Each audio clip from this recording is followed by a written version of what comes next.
Jina langu Jiji.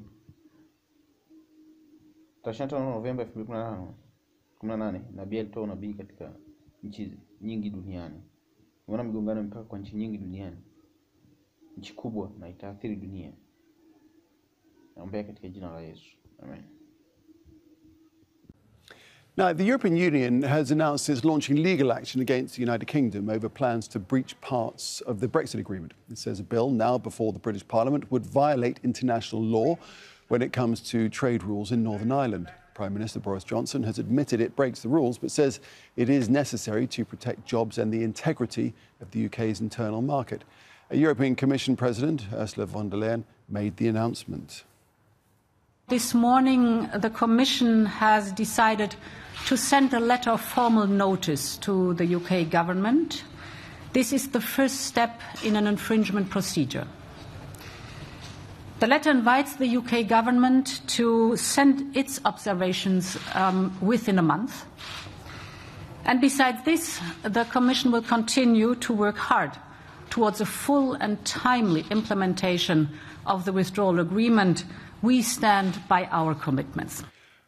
Well, we'll be speaking to Dominic Kane in Berlin in just a few moments. But first, let's have reaction out of the United Kingdom. Paul Brennan is standing by there in London. And Paul, this was inevitable course of events given the UK's action. What's the sense of it panning out now?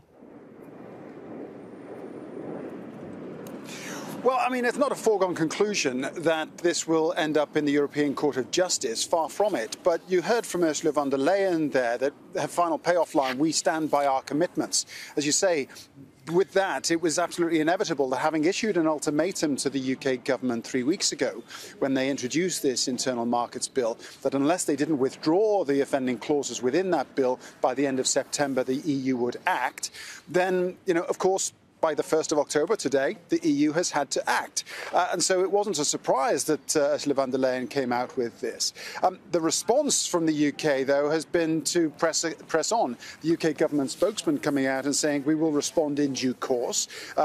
We have clearly set out our reasons for introducing the measures that we have, and we need to create a legal safety net to protect the integrity of the EU's internal market.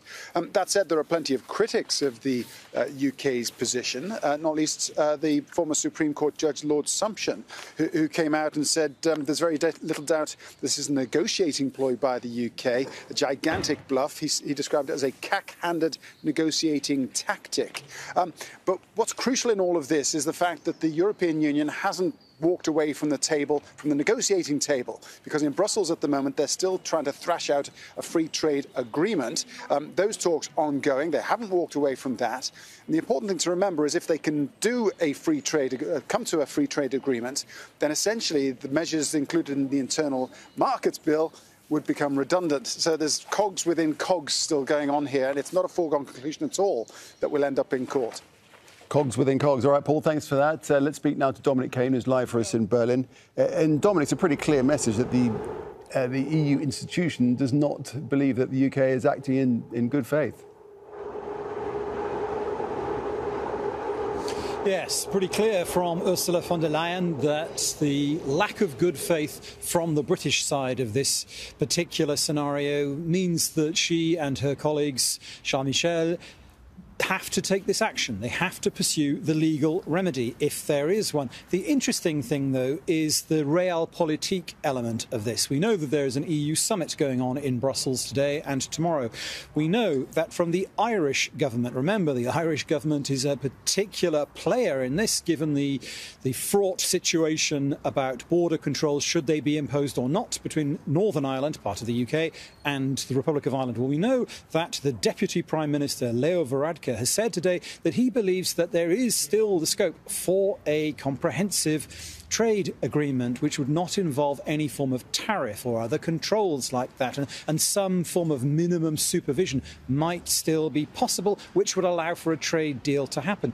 But then juxtapose that with the view from the French government. We know that the French Europe minister Clément Beaune has said that without the British government removing the legislation that Paul was just talking about, there cannot be a trade deal. So you have this sense that negotiations still going on, but the lack of good faith, as the Europeans see it, from the British perspective, is definitely making it harder.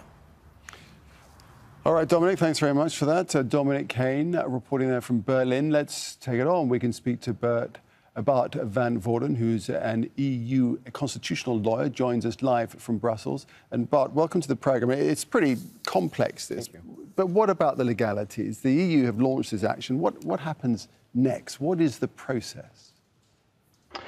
Well, so within the European Union, the Commission has always taken the role of guardian of the treaties, as it is called. And that means that they have the legal power to bring a member state before the European Court of Justice. And the UK has agreed through Article 89 of the Withdrawal Agreement that it would subject itself to that jurisdiction even after it had left and up to 4 years after the end of the withdrawal period. And so what happens next is we have this letter of formal notice, which basically sets out you, the UK, have violated Article 5 of the Withdrawal Agreement, which says that you will do everything to implement the obligations that you have agreed to in good faith. For EU lawyers, this is a very well-known principle. It's really it's really the oil that makes the European Union and also the EU-UK relationship work. So this is a very well-known, legally enforceable principle. And so now the UK has 1 month to respond to this allegation, to this letter of formal notice. And then typically member states, or in this case the UK, they would try to settle things, maybe make the offending rule go away.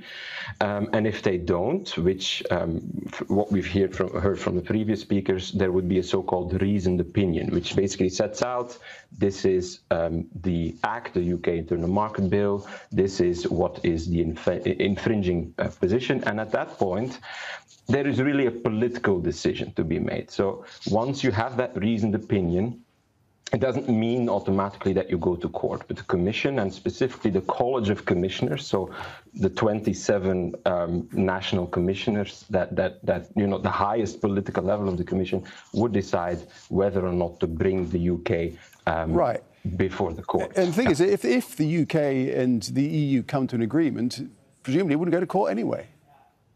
Exactly. So it's a shot across the bow that this procedure has now initiated, but it's not a foregone conclusion that it would end. And it's quite common.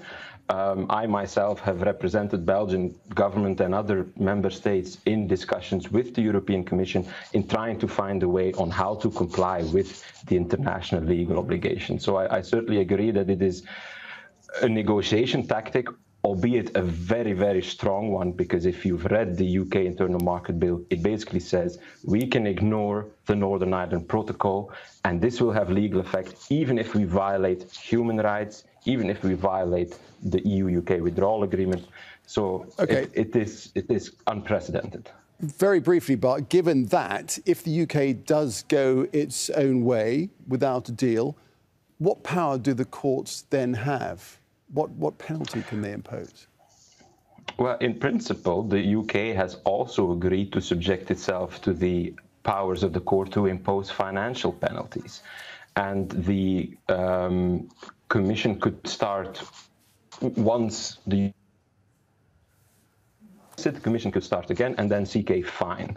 And these can take on, I remember a Greek case, for instance, 30,000 euros a day of non-compliance. And what is more, the UK has also agreed that such financial penalties would be enforceable before its national courts. Now, you could say we have... OK, go ahead, sorry. No. We've actually run out of time, but we do appreciate it. You've explained it very well for us. We appreciate that very much. Thank you, Bart van Voorden, EU constitutional lawyer. Thanks a lot.